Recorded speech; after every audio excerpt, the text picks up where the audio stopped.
15, 16 and 17.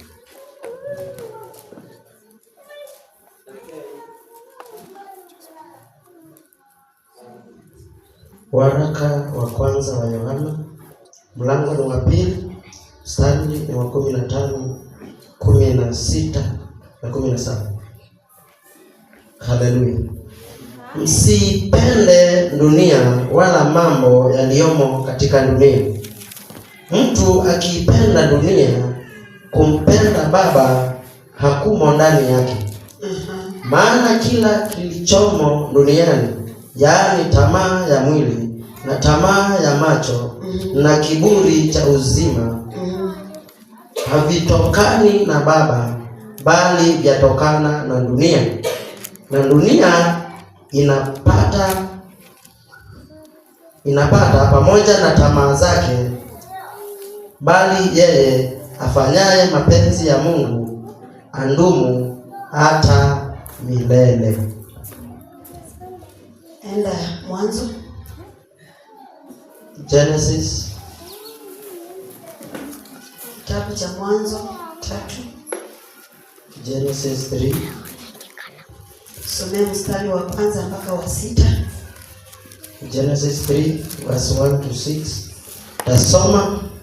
Basi nyoka alikuwa mwerevu kuliko wanyama wote wa mwitu aliwafanya Bwana Mungu. Akamwambia mwanamke, eti hivi ndivyo alivyosema Mungu, msile matunda ya miti yote ya bustani?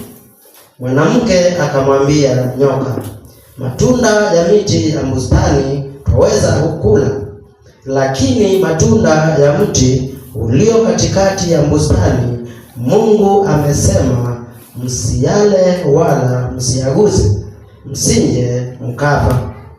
Nyoka akamwambia mwanamke, hakika hamtakufa, kwa maana Mungu anajua ya kwamba siku mtakayokula matunda ya mti huo mtafumbuliwa macho, nanyi mtakuwa kama Mungu, mkijua mema na mabaya. Mwanamke alipoona ya kuwa ule mti wafaa kwa chakula, wapendeza macho, nao ni mti wa kutamanika kwa maarifa, basi alitwaa katika matunda yake akampa na mumewe, naye akala. Baba, ni asante ni kwa neno lako. Tuomba ufunuo na ufasaha utokao kwako kupitia kwa Roho Mtakatifu, mwalimu na msaidizi wetu. Mfalme, naomba ukanisaidie na ile nikanene kulingana na ufunuo wako, ni kwa ajili yetu kama kanisa, na ili lile neno likawa msaada katika maisha yetu, likatubadilishe, likatujenge, likatuweke katika misingi, na ukatusaidie kusimama kwa nafasi yako, kwa utukufu wa jina lako tunaomba na kuamini. Amen. Tumesoma vitabu viwili na zote zinaongea kitu moja. Bwana asifiwe. Amen. Kitabu cha Mwanzo kimeongea juu ya kuanguka kwa mwanadamu, ambacho kimetuonyesha mahali dhambi ilitoka. Na mahali tumesoma tukaambiwa ya kwamba wakati Mungu aliumba mwanadamu wa kwanza aliyekuwa ni Adam na Eve, kwa sababu maandiko hutuambia ya kwamba aliumba mwanamume na mwanamke akawafanya. Kwa hivyo ni kumaanisha ya kwamba mwanamume na mwanamke waliumbwa kwa wakati mmoja, lakini mwanamke alikuwa ndani ya mwanaume. Bwana asifiwe. Hiyo sitaelezea sana ya wakati mwingine. Na mwanamume ambaye ni Adam akaitwa na Mungu katika bustani la Edeni, na akampea nafasi ya kuita majina vyote alivyokuwa ameziumba. Kwa hivyo Adam ndiye aliita mwanambo. Bwana Yesu asifiwe. Akaita Katulu, akaita nini ingine? Akaita kaboko, akaita nyoka, akaita nini ingine? Nditiko, akaita mboi, akaita ng'ombe. Na hizo zote ndiye alipea majina. Bwana asifiwe. Kwa hivyo chochote ambacho unaonanga hicho kiliumbwa na kikapewa jina na mtu ambaye ni Adamu. Mungu akamwambia kwamba amempea uwezo ama authority juu ya hizo vitu vyote.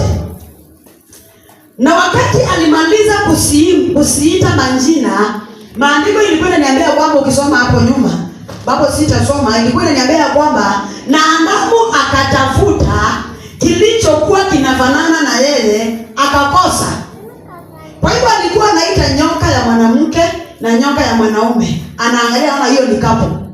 Bwana asifiwe. Amen. Alikuwa anaita simba ya mwanaume na mwanamke, anaona hiyo ni kapo.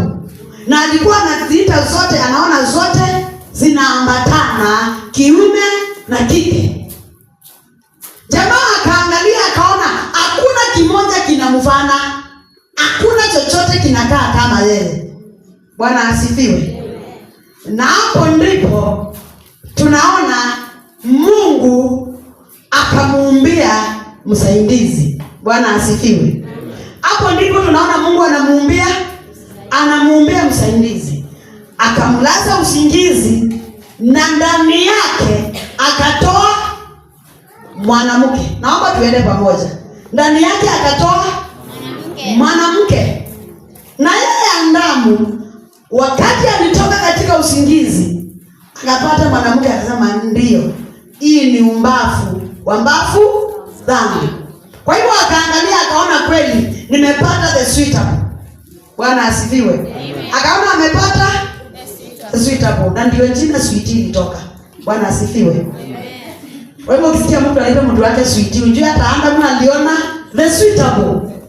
Akaona kitu ambacho kinamfaa na akaona kitu ambacho kinampendeza. Wakati aliona mbuzi ya mwanamke, aliona imfai. Akaangalia ya ng'ombe, akaona imfai. Lakini wakati Mungu alimtoa ndani yake the suitable Eve, akaamuka akasema hakika huyu ndiye mwanamke. Bwana asifiwe. Amen. Na hapo akapata the suitable helper. Leo tuko kwa semina, kwa hivyo sipiti hapo.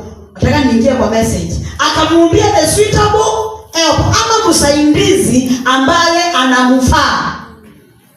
Na kutoka hapo wakaanza maisha. Na Mungu alikuwa amemwambia hivi: nimekupea mamlaka ya matunda yote yaliyo bustani mwa Edeni. Lakini tunda ambalo liko katikati ya shamba usiile wala usinguze. Bwana asifiwe. Na walikuwa wanajua, kwa sababu hiyo ilikuwa tunda la uzima wa milele. Na Adamu wakakaa vizuri sana bila kufa, kuwa na kifo, hakukuwa na dhambi. Kwa hiyo hakukuwa kukosana. Maisha ilikuwa mzuri.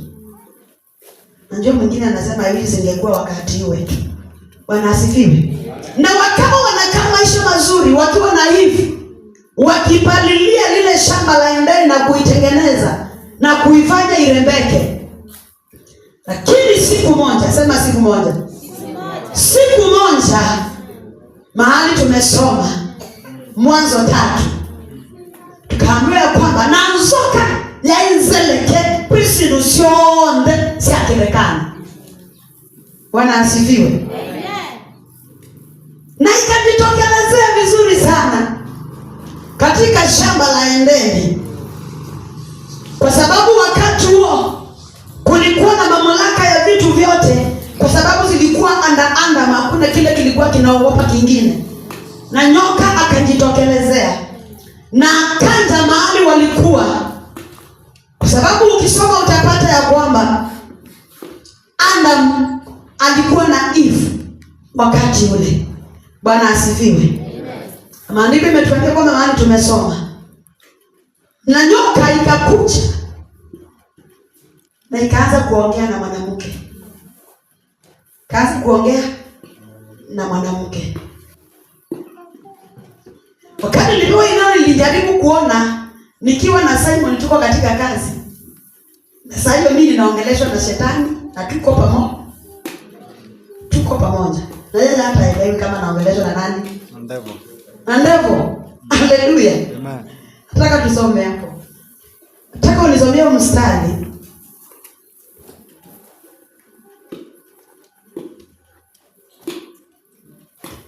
Mstari ambao unasema walikuwa pamoja. Wacha nikuonyeshe mahali utanisomea.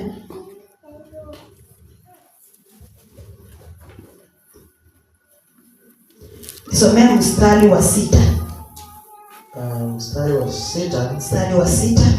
Mwanamke alipoona ya kuwa ule mti wafaa kwa chakula, mwanamke alipoona ule mti ni mzuri wa kukula, wapendeza macho, nao ni mti wa kutamanika kwa maarifa. Mti wa kutamanika kwa maarifa.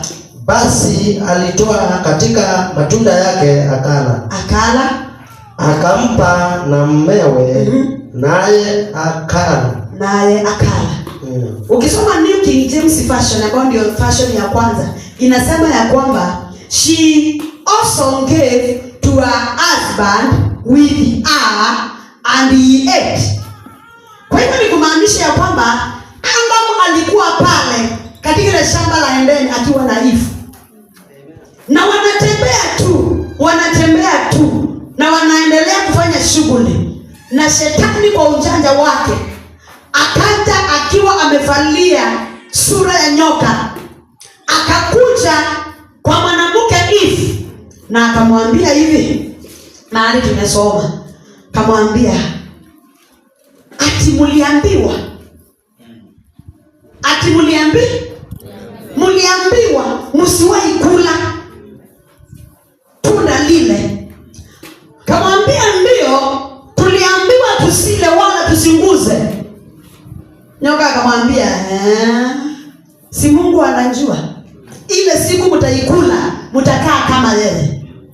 Hiyo ni statement ya shetani. Akamwambia ile siku mtakula mtafanana na Mungu. Mwanamke akaangalia akaona akifanana na Mungu. Bwana asifiwe. Na maandiko yanatuambia kwamba walipokuwa wanazungumza na nyoka hapa kwa hapa, mpira kwa sayansi ya Adam, mwanamke akalichuna tunda, akatoa akalikula na akapea Adam, naye akafanya nini? Akala.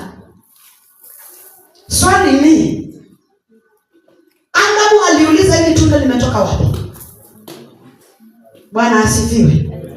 Swali lingine ni Adamu alikuwa anakumbuka tuliambiwa tusile wala tusinguze. Bwana asifiwe. Maandiko imetuambia kwamba walipoikula hapo ndipo macho ilifunguka na wakajua hawana nguo. Wakajua aje? Hawana nguo. Ni kwa sababu mipango ya Mungu ya kuumba mwanadamu alikuwa akae na yeye milele. Bwana asifiwe. Amen. Lakini ni kwa sababu ya shetani aliyekuwa ameachiliwa duniani akajua siri na akajua ya kwamba yeye atachomeka peke yake, lazima atafute kundi ambalo atachomeka na akatafuta njia ya kuleta dhambi duniani na akatafuta chombo kilicho kidhaifu. Wanawake tumo, chombo kilicho kidhaifu kikadanganywa, na hiki chombo kilicho kidhaifu nacho kinajua kusujitoko the sweetheart kagua bei, si ni tunda, si nimepepa nimekula, hata wewe ku. Na kwa sababu ya Adamu kukumbuka huu ni umbavu wa umbavu watu wangu, akachukua akafanya nini? Akakula, kwa sababu walikuwa kitu kimoja, na dhambi ikaingia duniani. Dhambi ikaingia duniani, na wakati walijua wametenda dhambi, andiko inasema ya kwamba walienda wakajificha katikati ya miti huko shambani. Naye Mungu ambaye ako kila mahali, anajua kila kitu na anaonanga kila kitu, akajua mwanadamu amehasi, na akakuja shambani, sio yakanite amwita Adamu, uko wapi? Haleluya. Adamu akasikia sauti hiyo, ni ya baba yake. Kamwambia hivi, nimejificha ni kwa sababu mimi uchi. Mungu akamuuliza, ni nani alikuambia wewe ni uchi? Kwani umekula? Haleluya. Kwani umekula ili ukue uchi? Unajua response ya Adamu alisema aje? Adamu alisema aje?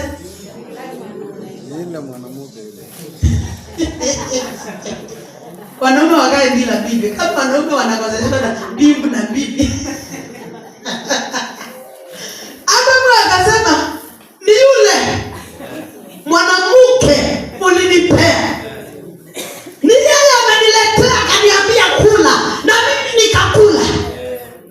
Ai, hebu sikia mwanamke na yeye kuulizwa. Na yeye mwanamke akasema aje? Ni ile ule kileo kama undani ngai yoyo ukiombea nikiata nikule. Bwana asifiwe. Na dhambi ikawa imeingia duniani hivyo mpaka siku ya leo. Na sasa cha kushangaza ni ya kwamba wakati walikula lile tunda, ndipo walijua wao hawana nguo. Na hapo Mungu alipokuwa anaongea na wao, maandiko niambia kwamba akawatengenezea nguo za majani, akawafunika. Tunapoongea juu ya dhambi, kwa sababu sitaki kuingia sana juu hiyo, nisiingie kwa semina. Tunapoongea juu ya dhambi, tunaongea juu ya kitu ambacho akikuwemo Mungu alipokuwa amepanga juu ya mwanadamu. Kwa sababu alikuwa amepanga aishi na mwanadamu bustani mwa Edeni milele na milele. Lakini kwa sababu ya ukichwa ngumu wa mwanadamu, akatumiwa na shetani kumtoa katika uwepo wa Mungu. Kwa hiyo ni kumaanisha nini? Ni kumaanisha wakati Adamu hakuwa ametenda dhambi, alikuwa amevaa nguo ya utakatifu. Kwa hivyo hakuwa anajua kama ana nguo, kwa sababu utakatifu na utukufu wa Mungu ulikuwa juu yake. Na wakati aliingia katika ile dhambi, ama alianguka katika ile dhambi, ule utukufu na utakatifu ukamuondokea, akajipata kumbe sikuangi na nguo. Na akajiangalia akaona, kama sifanani na bibi yangu. Bwana Yesu asifiwe. Sheiona tutoto tukicheza, shona kasichana na kaboi kakicheza, hiyo siongei sahi. Sasa Adamu akapata kwamba kweli mimi sina nguo, na mimi sio kama wanyama, niko na tofauti. Na hapo Mungu akawa ghadhabu yake iko juu ya mwanadamu. Tunapoangalia ile response ambao walifanya, inamaanisha ya kwamba mwanadamu tangu mwanzo hakuwa tayari kutubu. Mwanadamu tangu mwanzo hakuangi tayari kukubali ametenda dhambi. Na mwanadamu kutoka mwanzo hajawahi kubali ya kwamba akitenda dhambi akubali ametenda dhambi.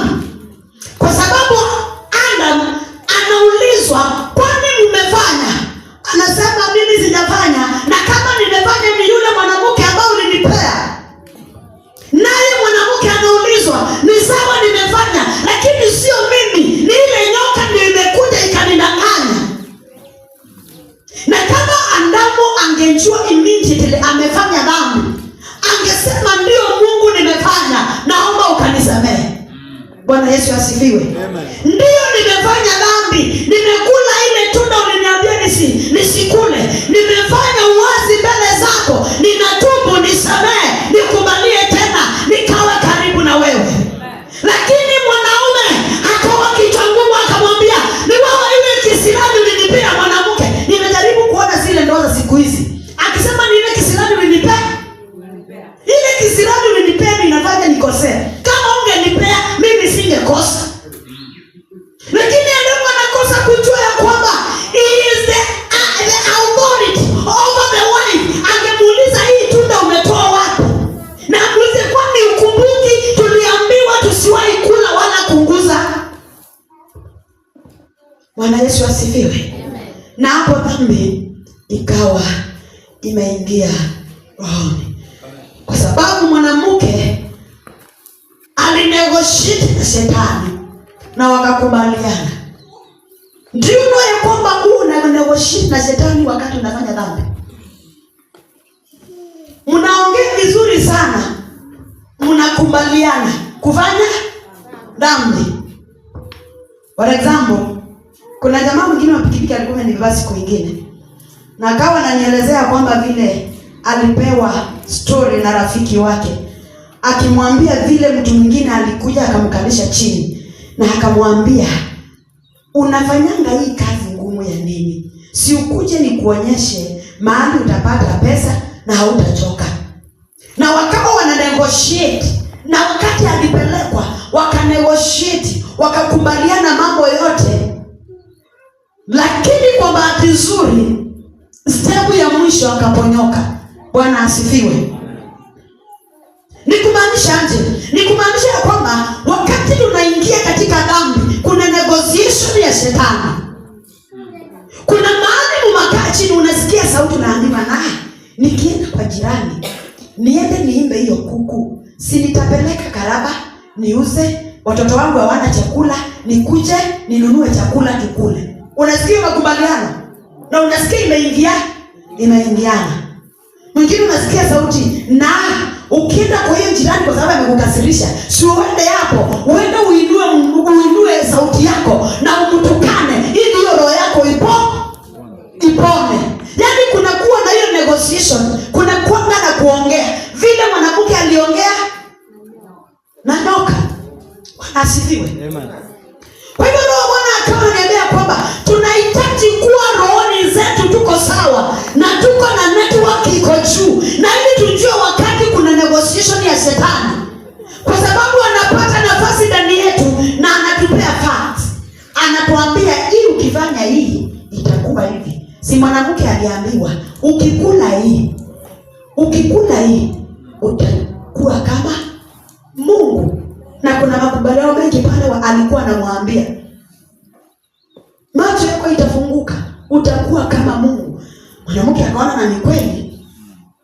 Na hivyo ndivyo ilivyo siku hizi kwa wale ambao tumeokoka.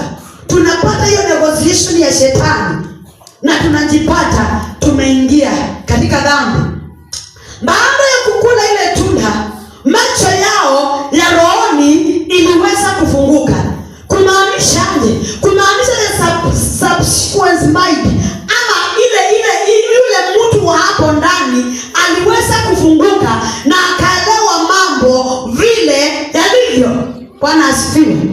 Na baada ya kuelewa mambo vile yalivyo, hapo shida ikaingia. Naomba pastor nisomee mstari wa 7. Mstari wa 7. Naomba usikize kile kilifanyika baada ya makubaliano. Mstari wa 7 unasema, wakafumbuliwa macho wote wawili. Baada ya kukula macho ikafunguka. Wakiwa wangapi? Wawili. Ni kumaanisha kuna jicho ambalo ilikuwa imefungwa, hawako wanaelewa.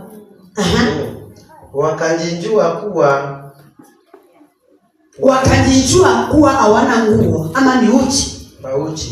Wakashona manjani mtini. Wakajifanyia nguo. Kisha wakasikia sauti ya Bwana. Kisha wakasikia sauti ya Bwana Mungu akitembea bustani wakati wa jua kupunga.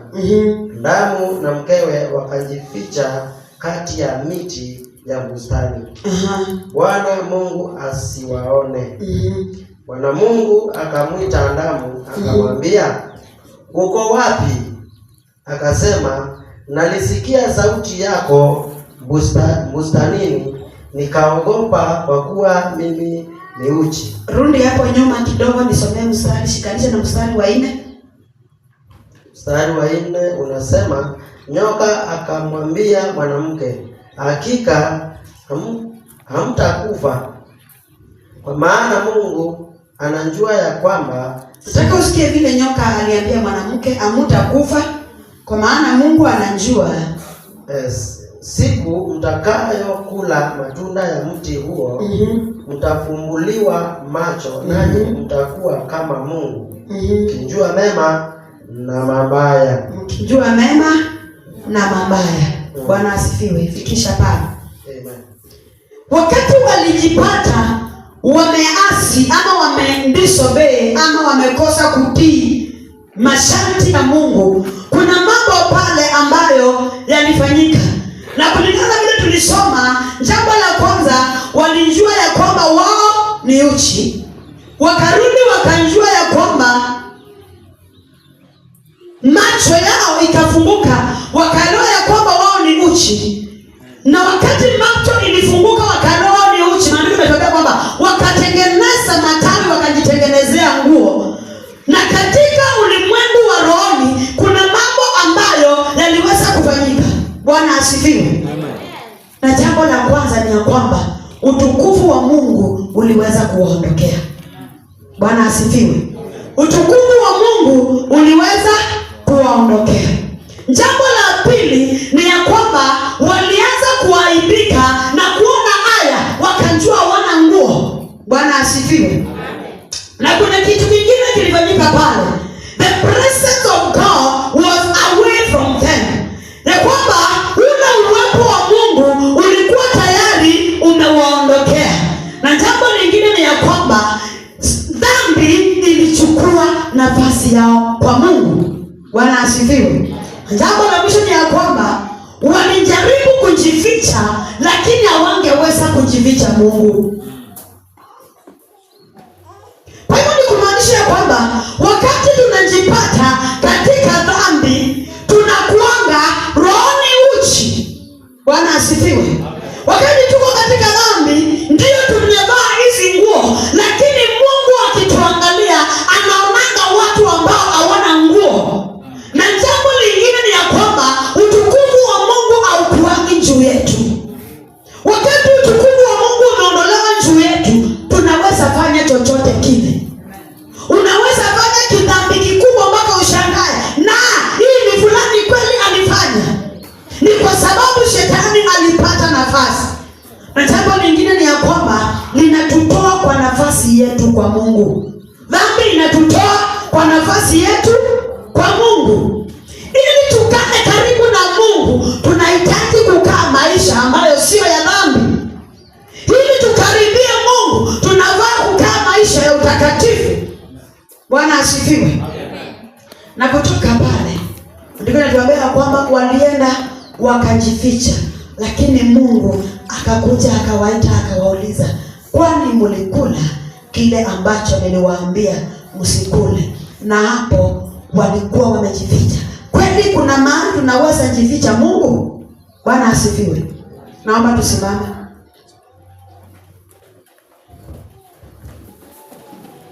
Unajua shetani vile alifanya? Alivamia shambani la Edeni, hivyo anataka kuwafahamia. Inua mikono yako. Tangazia shetani ashindwe kwa jina la Yesu. Tangaza shetani wa usingizi ashindwe kwa jina la Yesu.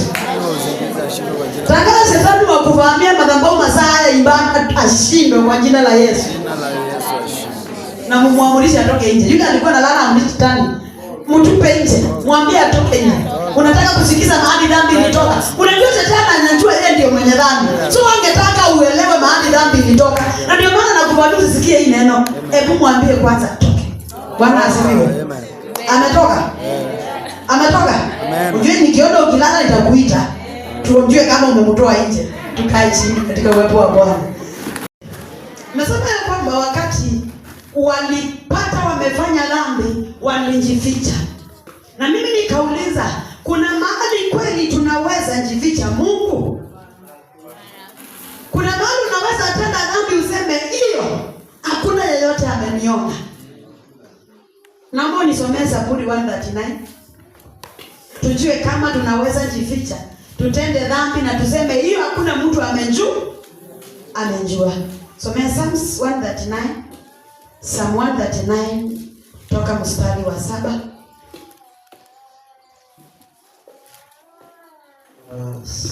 Zaburi 139 mstari wa 7. Niende wapi nijiepushe na roho yako? Niende wapi nijiepushe na wewe Mungu? Niende wapi niukimbie uso wako? Niende wapi Mungu nikimbie uso wako? Kama ningepanda mbinguni, wewe huko. Nikipanda juu mbinguni, wewe Mungu huko. Nataka twende pamoja. Nikipanda juu mbinguni, Mungu huko. Ningefanya kuzimu kitanda changu, wewe huko. Nikienda huko kuzimu nitengeneze hiyo ndio bedroom yangu ya kulala, bado huko kuzimu wewe Mungu huko. Kwa hivyo nikumaanisha kuzimu Mungu anakuanga huko. Ningezitoa mbawa za asubuhi na kukaa pande za mwisho wa bahari. Ningezivaa hizo mbawa na niende nikae huko baharini kando, bado huko baharini bado huko. Mkono wako utaniongoza. Mkono wako utanipata huko. Mkono wako wa kuume utanishika. Ufikishe 12. Kama nikisema hakika giza litanifunika. Nikisema kwa sababu kuna giza, ni usiku hakuna mtu ataniona. Na nuru inizungukayo ingekuwa usiku. Giza nalo halikufichi kitu. Giza alifichi Mungu kitu. Bali usiku huangaza kama mchana. Bali kwa Mungu mchana na usiku hakuna mahali haoni. Giza na mwanga kwako ni sawa sawa. Giza na mwanga kwako ni sawa sawa. Ni sawa sawa. Kwa hivyo ni wapi tunaweza kimbia Mungu? Kama vile Adamu alikimbia akajificha, huyu Mungu asituone? Hakuna. Tunaweza jificha mwanadamu kwa sababu ni usiku, na kukiwa usiku hatuwezi ona pale. Lakini hapo katika giza Mungu ako. Katika bahari Mungu ako. Huko juu mbinguni ako. Hata huko kuzimu, mahali shetani ukaa, bado Mungu ako. Kwa hivyo ni kumaanisha ya kwamba hakuna mahali ambapo tunaweza jificha Mungu. Na kama tunataka tukae katika huyu Mungu, tusije tukajificha kwa ajili ya dhambi, ni kukaa maisha ya utakatifu. Jambo lingine ni ya kwamba tukijipata tukiwa katika dhambi, sio nafasi yetu ya kulaumiana. Kusema hiyo kama nilikuwa nayo ndiyo imenipotosha. Kusema kama sio huyo mama alinikosea, singemtusi. Haleluya. Kama sio jirani aliachilia ng'ombe kwa shamba yangu, mimi singemfanyia hicho kitendo nilimfanyia. Kama sio fulani kuja kwa saidi yangu, mimi sipendangi mtu anakuja kwa saidi yangu. Kama sio yeye, singefanya. Ni kwa sababu Adamu na Eve walipeana excuse na laana ikaingia katika maisha yao. Nataka tusikie laana nimalize. Hapo tu tumesoma.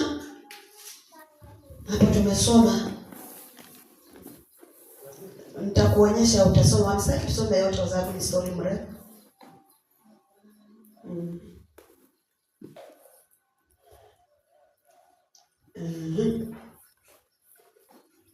Anza verse 13 of Genesis.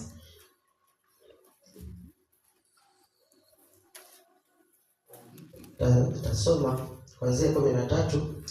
Bwana Mungu akamwambia mwanamke, ni nini hili ulilolifanya? Mwanamke akasema, nyoka alinidanganya nikala. Verse 14. Bwana Mungu akamwambia nyoka. Sikiza vile Mungu aliombea hukumu ya ile dhambi ambayo ilikuwa imeingia pale. Mungu aliachilia kwa ajili yao. Kwa sababu umeyafanya hayo, umelaaniwa wewe kuliko wanyama wote. Kwa sababu nyoka umetumika kudanganya, umelaaniwa kuliko wote. Wanyama wote. Na kuliko hayawani wote walioko mwituni. Kwa tumbo utakwenda na mavumbi utakula siku zote za maisha yako. Nami nitaweka uadui kati yako na huo mwanamke, na kati ya uzao wako na uzao wake. Huo utabonda kichwa na wewe utambonda kisigino. Pale kwanza umesikia ile dhambi ama ile hukumu ilitolewa juu ya nyoka na Mungu. Bwana Yesu asifiwe. Kwa hivyo katika excuse yetu ya kupeana baada ya kutenda dhambi, bado kuna hukumu kwa sababu umetenda dhambi. Bwana asifiwe. Endelea tusikie mwanamke aliambiwa aje. To the woman 16. Nisome 16. Nasoma tuko Mwanzo 3:16. Inasema akamwambia mwanamke, hakika nitakuzidishia uchungu wako. Nitazidisha uchungu wako. Kuzaa kwako kwa uchungu utazaa watoto. Na tamaa yako itakuwa kwa mumeo. Naye atakutawala. Akamwambia Adamu. Ngoje hapo kwanza tuangalie mwanamke. Mwanamke wakati alipewa tunda na nyoka akakula. Bwana asifiwe. Na kwa sababu yeye amepeana excuse ni nyoka, Mungu hataki kujua kwa sababu dhambi imeingia. Anamwambia basi wewe mwanamke unjue katika kupata watoto kwako utapata na uchungu. Bwana asifiwe. Na akarudi akamwambia kwamba na kwenda kwako ukenda kwenda kwa mweme. Mimi Yesu nata. Hapo kuna wamama. Haleluya wamama. Kwenda kwao kwenda kwao. Si utangaze. Gaza mama watoto. Kwenda kwao. Haleluya. Tuendelee. Akamwambia 17. Akamwambia Adamu, kwa kuwa umesikiliza sauti ya mke wako. Na wewe mwanamume, kwa sababu nilikuelezea vizuri na umekubali uambiwe na mwanamke, ukala matunda ya mti ukanikosea. Nilikuagiza nikisema usiale. Ardhi imelaaniwa kwa ajili yako. Na kwa uchungu utakula mazao yake. Na kwa uchungu utang'ang'ana katika dunia siku zote za maisha yako. Naye mwanaume akaambiwa aje. Kazi yake ni kung'ang'ana alete. Haleluya. Kazi yake ni kung'ang'ana alete. Kwa sababu alikubali kusikiza na alikuwa ameambiwa. Bwana Yesu asifiwe. Kwa sababu alikubali kusikiza basi. Naye kazi yake ni kwenda vibarua alete pesa nikule.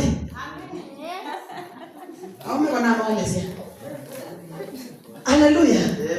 Na yeye akileta pesa nikule, na yeye kwenda kwake kwenda kwako kwenda kweli ulo wake. Kwa hivyo usifikiri unakuliwa pesa bure. Haleluya. Usifikiri ni hivyo.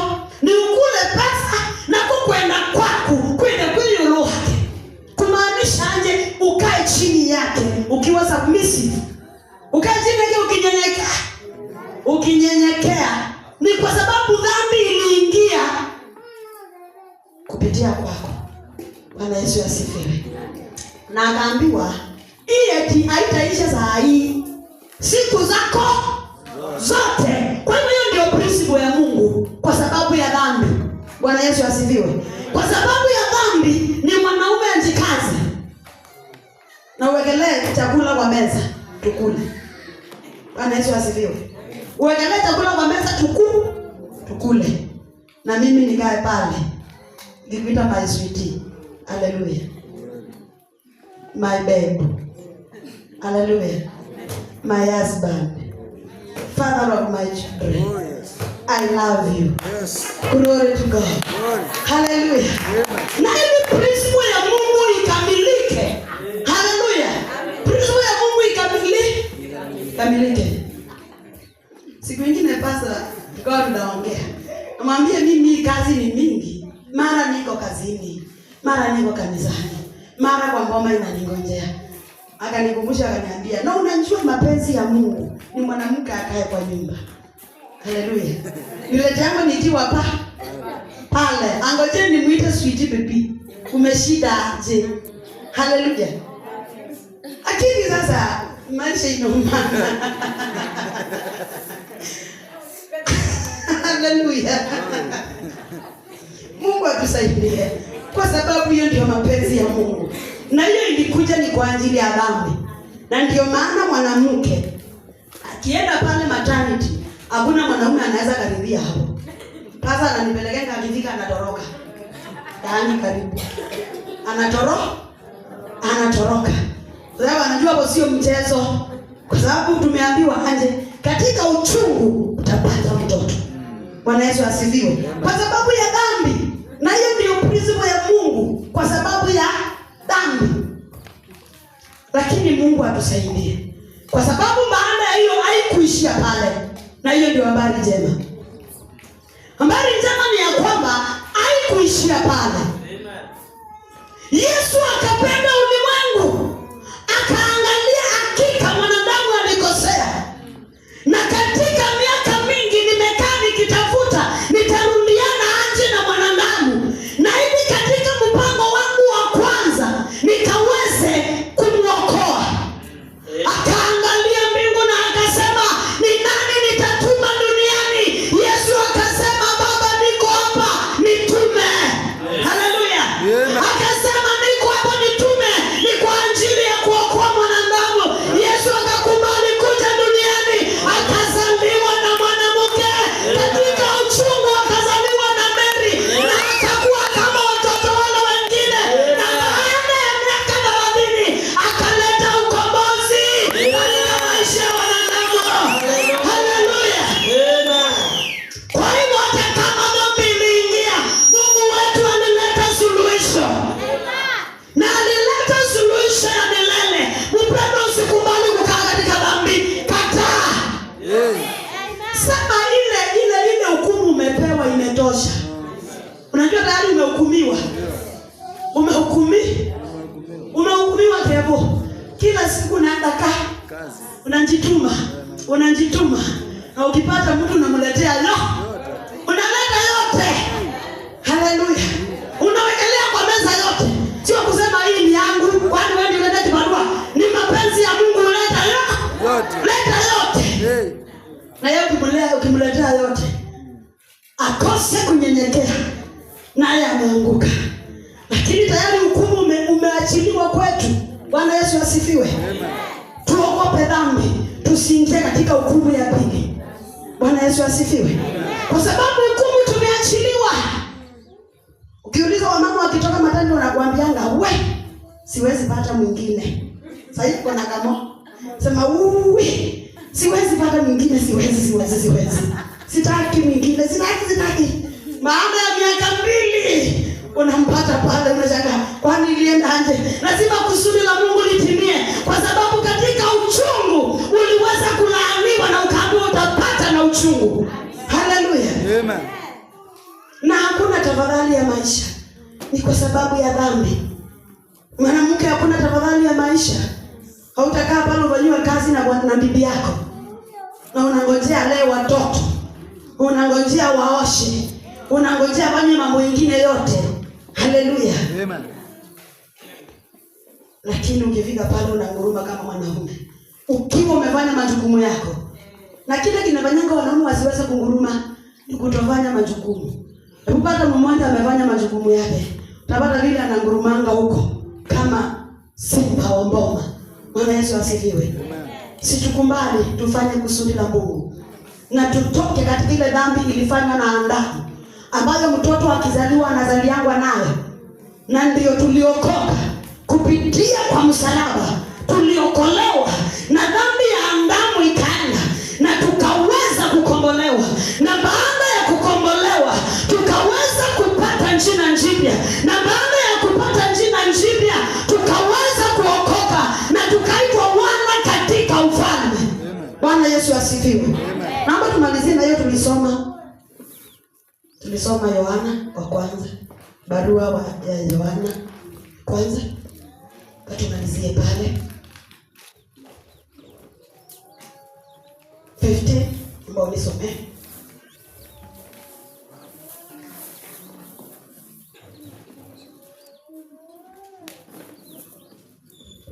Nitasoma 15. Inasema 15.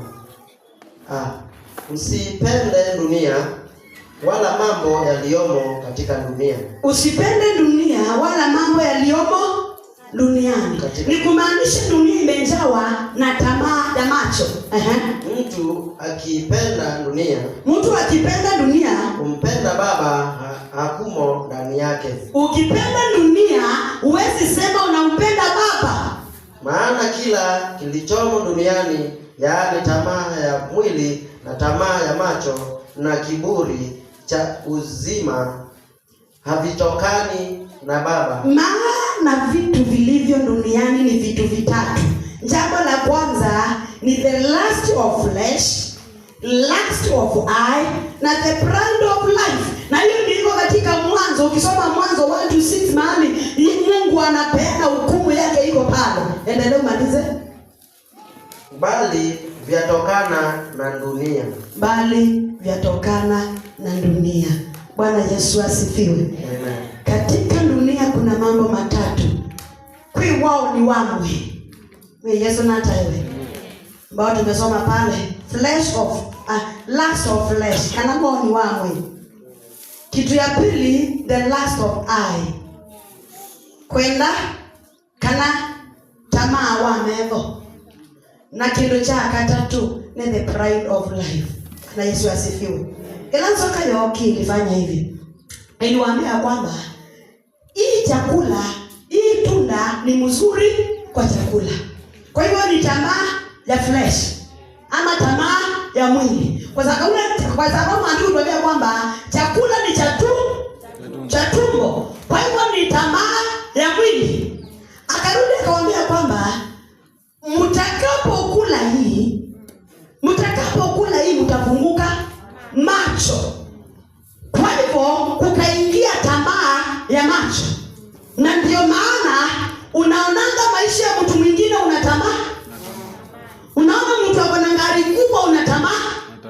Unaona mtu amebarikiwa sana unatamaa. Tamaa ya macho. Na ya tatu ni ya kwamba desire to make one wise.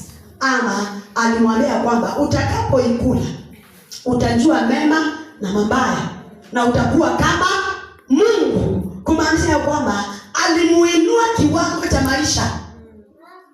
Nyoka aliinua mwanamke ama Adamu na mwanamke kiwango cha maisha, the pride of life.